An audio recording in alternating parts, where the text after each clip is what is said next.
Hello dear student, this is Professor Rita Paude, lecturer at Department of Electronics and Telecommunication, NIT Polytechnic, Nagpur. We will discuss about the different applications and the linear applications of the operational amplifier in the previous lectures.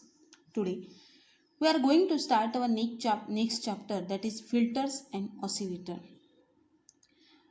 This chapter consists of total 18 marks and it is having the different types of filters along with the oscillator. Before starting the unit or the chapter for filters and oscillator, you must have to know about the vision, mission, program educational outcomes of the Electronics and Telecommunication Department. So let's start with the vision. Here, in the last lectures or in the last units, we have already discussed about this vision and mission of the electronics and telecommunication. We just recall this vision and mission for your beneficiary. The vision of this unit or vision of the electronics and telecommunication department is to nurture proficient diploma engineers to meet the needs of technological advancement in the field of electronics and telecommunication engineering. To nurture means ऐसे proficient diploma engineers को आप लोगों को develop करना है जो industrial need है. ऐसे एक इंडस्ट्रियल नीड को इसमें लेके मतलब क्या बोलेंगे उसको आप लोग उसको सोसाइटी में कैसे उसको ज़रूरत है उस टाइप से हम लोग हमारा विजन रहेगा कि हम लोग उस टाइप से प्रोफेशनल डिप्लोमा इंजीनियर्स लोगों को दें. Then, what is the mission of the Electronics and Telecommunication Department? First, imparting quality education for to meet society and the industry needs. हम लोग बच्चों को ऐसा क्वालिटी एजुकेशन देने की कोशिश करेंगे जो कि सोसाइटी और इंडस्ट्री की नीड रहेगी. Provide ethical and outcome based education for the development. जो इथिकल एजुकेशन रहेगा या फिर जो भी वर्क वो करेंगे उसका आउटकम क्या रहेगा, ऐसा outcome based education that is OBE हम लोग बच्चों को और उनके डेवलपमेंट के लिए प्रोवाइड करना हमारा मिशन रहेगा.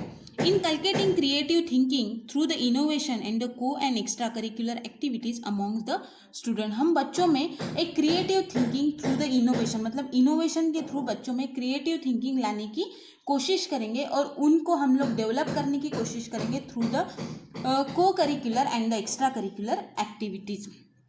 Enhance the leadership skill and the employability और हायर एजुकेशन. बच्चों में एक लीडरशिप स्किल और उसमें एम्प्लॉयबिलिटी की एक ज़रूरत, जिस टाइप का एम्प्लॉई उन्होंने होना चाहिए उनके स्किल को एनहांस करने की कोशिश हम करेंगे.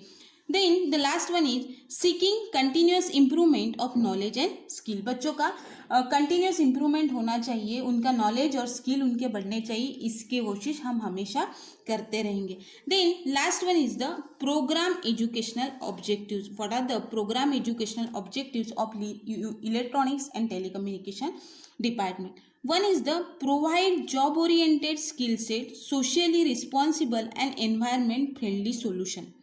मतलब बच्चों में ऐसा स्किल सेट प्रोवाइड करेंगे उसमें जो कि सोशली रिस्पॉन्सिबल होने चाहिए स्टूडेंट, उसके बाद में फ्रेंडली सॉल्यूशन दे सके to electronics and telecommunication related.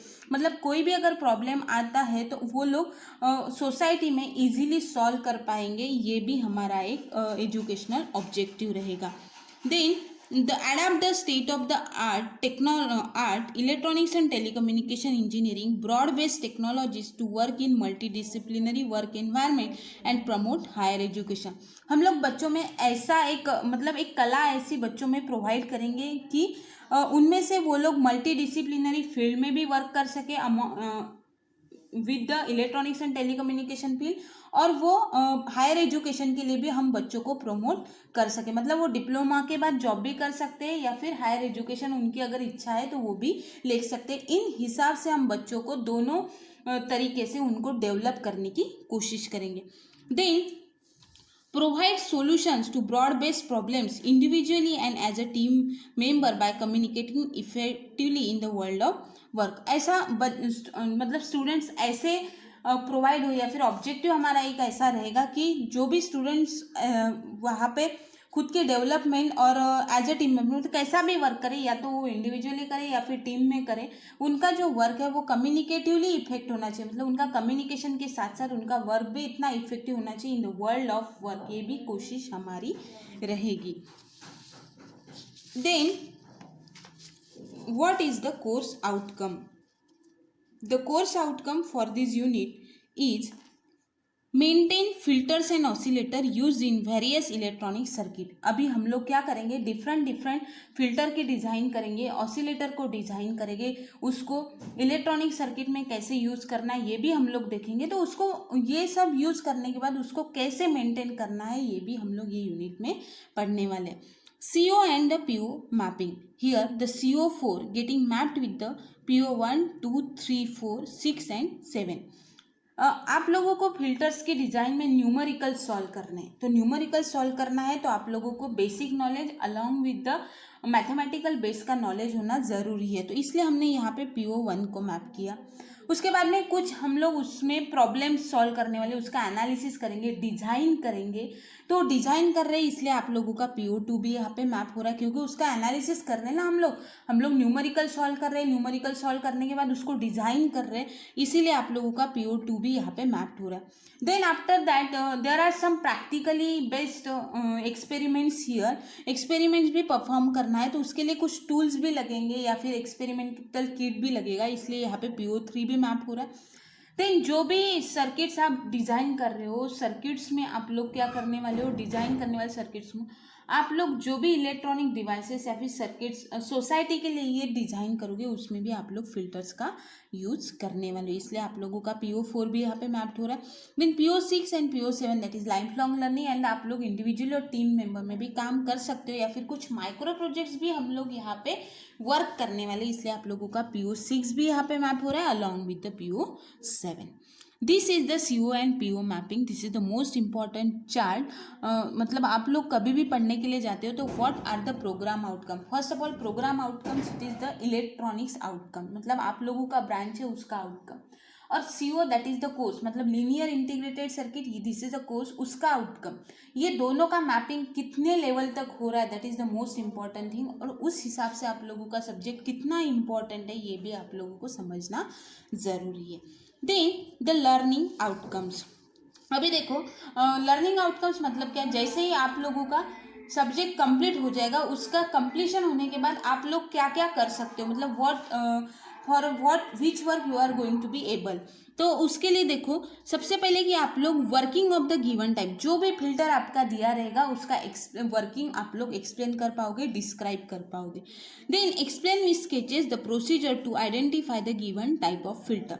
उसके कुछ प्रोसीजर रहेगी डिजाइनिंग की, फिल्टर डिजाइनिंग की प्रोसीजर, उस प्रोसीजर से आप डिसाइड कर पाओगे कि ये कौन से ऑर्डर का कौन सा फिल्टर है। देन उसके बाद में अपन कुछ न्यूमेरिकल भी उसके बेसिस पे सॉल्व करेंगे, तो you can be able to calculate the cut off frequency for the given type of filter. Prepare the specification of the given type of filter with justification. Now let's start with the types of filter. So this is a second part of the band reject filter. Already last lecture में मैंने आप लोगों के साथ discuss किया था कि wide band reject filter क्या होता है, और फर्स्ट थिंग कि आप लोगों को रिजेक्ट फिल्टर क्यों बोला जाता है ये भी मैंने आप लोगों को बताया था। अभी सबसे पहले नाम से जानना है कि narrow band reject filter. Narrow band reject filter मतलब ये क्या करेगा, ब्लॉक करेगा या तो सिंगल फ्रीक्वेंसी या फिर नैरो बैंड ऑफ फ्रीक्वेंसी, एकदम कम फ्रीक्वेंसी को रिजेक्ट करेगा, ब्लॉक करेगा। That is nothing but your क्या है, narrow band reject filter. It is also called as a notch filter. इसको क्या बोलते हैं, नॉच फिल्टर भी बोलते हैं। तो this is all about the narrow band reject filter. Theoretically आप लोगों को समझ लेना है कि दिस नेटवर्क और this circuit diagram consist of the twin T network. This circuit diagram consist of the twin T network. उसमें से पहला जो नेटवर्क होता है that consist of the 2 register and 1 capacitor, while the another network it is consist of 2 capacitor and 1 resistor. देखो यहाँ पे मैं आप लोगों को बता भी देती हूँ। This is a complete circuit diagram for the narrow band reject filter. किसके लिए, narrow band reject filter. Then this is a op amp. This is a op amp having the two power supply. One is the plus V and the second one is minus V. बराबर है, plus V and minus V. अगर आप लोग देखोगे तो आप लोगों ने यूनिट 2 में वन टॉपिक पढ़ा था, that is the voltage follower और the unity gain follower. Unity gain मतलब क्या कि वो पर्टिकुलर ऑप एम्प सर्किट का जो गेन था वो कितना था, 1. तो देखो यहाँ पे आप लोग देखोगे कि वो भी उसको भी इन्वर्टिंग टर्मिनल को इनपुट दिया गया था और उसका non inverting terminal directly connected to the output side through the feedback network. But feedback element वहाँ पे यूज़ नहीं किया था, सिर्फ फीडबैक नेटवर्क यूज़ करने का कारण उसका जो गेन था वो कितना था, 1. बराबर है.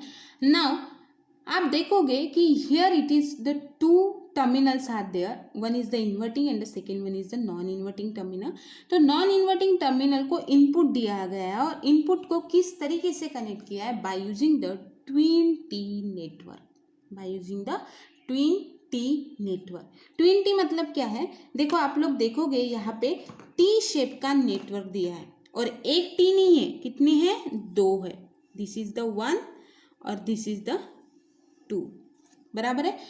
इसीलिए उसको क्या बोला है, twin T network. Twin T network. तो सबसे पहला अगर आप लोग देखोगे तो एक इसमें आप लोगों को देखेंगे 2 रेजिस्टर 1 कैपेसिटर और दूसरे इसमें देखेंगे तो उसमें दिखेगा 2 कैपेसिटर 1 रेजिस्टर. बराबर है. आप लोग देखोगे तो मैं ही बता देती हूँ आप लोगों को. This is the first network which consist of the 2 resistor and 1 capacitor. बराबर है. और second which consist of the 2 capacitor and 1 resistor. This is the twin T network. This filter it is also known as the notch filter. ज़्यादा कुछ नहीं है, एक notch filter की simple सी फ्रीक्वेंसी है जिसको अपन बोलेंगे कि नॉच फ्रीक्वेंसी कैसे कैलकुलेट करते हैं. तो by using this twin T network the notch frequency is given bye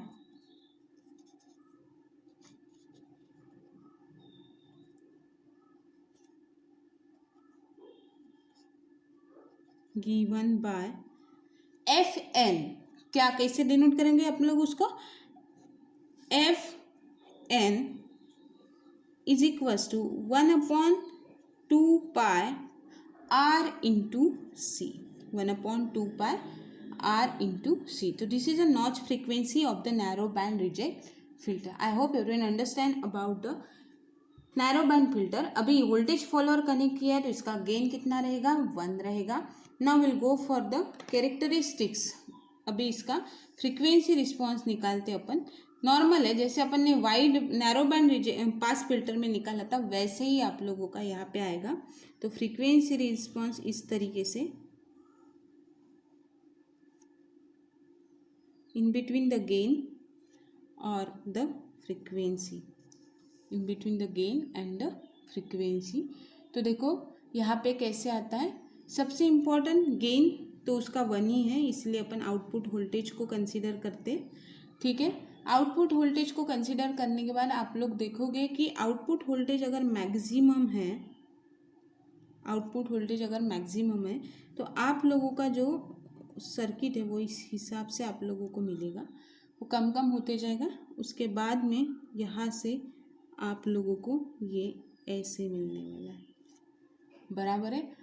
तो देखो आप लोग देखोगे कि यहाँ पे दोनों फिल्टर की जो फ्रीक्वेंसी है वो बहुत ज़्यादा, मतलब पास बैंड गेन क्या है, बहुत ज़्यादा है. मतलब ये क्या करेगा, बहुत कम फ्रीक्वेंसी को रिजेक्ट करता है और बाकी की सारी फ्रीक्वेंसी क्या करता है, ये पास करता है. दैट्स वाई इसका जो पास बैंड का रीजन है वो सबसे ज़्यादा है. बराबर है. और यहाँ पे एक नॉच फॉर्म होता है, that's why it is called as the notch filter. ठीक है. तो this is all about the narrow band reject filter. Simple है. सिर्फ अगर क्वेश्चन पूछा जाता है तो you have to draw the circuit diagram जो कि आपने यहाँ पे देखी है. वो डायग्राम अपन निकालेंगे, उसके बाद में नॉच फिल्टर का एक इक्वेशन लिखना है और इक्वेशन निकलने के बाद फ्रीक्वेंसी रिस्पॉन्स. अभी इसके ऊपर जो न्यूमेरिकल दिया है उसका देखेंगे. डिजाइनिंग स्टेप्स तो नियर अबाउट सेम है. यहाँ पे सिर्फ सी है तो सी की वैल्यू आपको चूज़ करनी पड़ेगी. सी की वैल्यू अपन चूज़ करेंगे. ठीक है। सी की वैल्यू चूज़ करने वाले आपको आर की वैल्यू कैलकुलेट करनी है, वो भी अपन कैलकुलेट करेंगे। So let's start with the numerical based on the narrow band reject filter. देखो यहाँ पे कुछ डिजाइनिंग स्टेप्स दिए for the narrow band reject filter, कैसे आप लोगों को उसको डिजाइन करके न्यूमेरिकल सॉल्व करना है। तो सबसे पहले you have to choose the value of C which is less than the 1 microfarad. Similar जैसे बाकी सारे न्यूमेरिकल के लिए बिलो 1 माइक्रोफैरड आप लोगों ने जो वैल्यू चूज की थी फॉर द सी, सेम उसी तरीके से आप लोगों को यहाँ पे भी सी की value less than 1 microfarad choose करनी। Then calculate the required value of R using R is equals to 1/2 pi F N into C. R is equals to 1/2 pi Fn into C. Now, let's have a numerical, that is, draw and explain notch filter circuit. State the components used at notch frequency of 3 kilohertz. मतलब यहाँ पे क्या given दिया है, that is the notch frequency. Given notch frequency Fn is equals to 3 kilohertz. उसके बाद में second thing आपका क्या है कि choose the value of C. C को कंसिडर करते,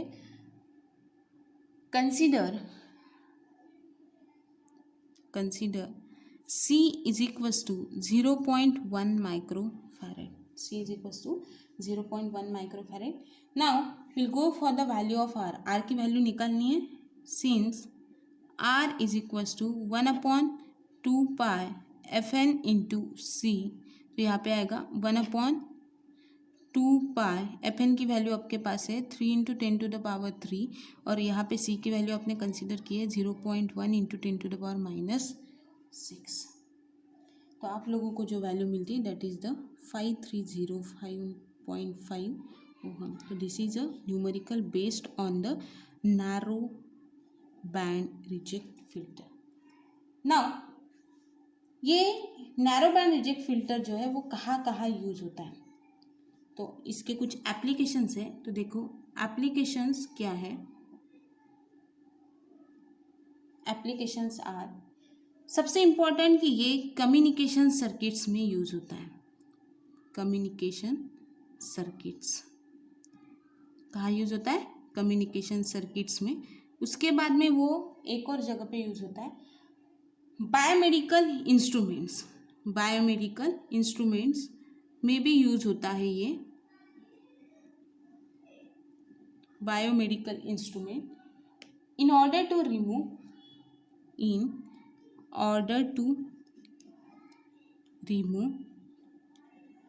अनडिजायर्ड फ्रीक्वेंसी।